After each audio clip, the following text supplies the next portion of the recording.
قصه دردآور است ولی میخواهم به شما نقل کنم. یک روز چوپانی از گوسپندش پرسید چرا تو از گرگ نمیترسی؟ گوسپند در جواب گفت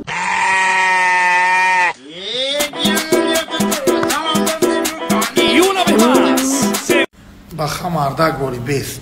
اگر هم خونه شیفچشون بریم و گفته چی میکشه؟ نه ایدونه که اخنجین بکشه که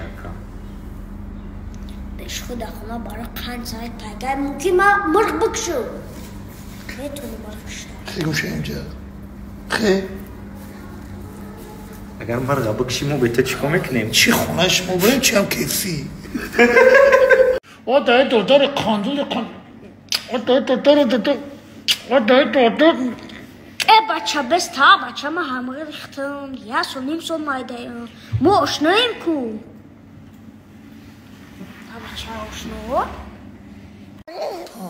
بست بخورم سلام اکه غالی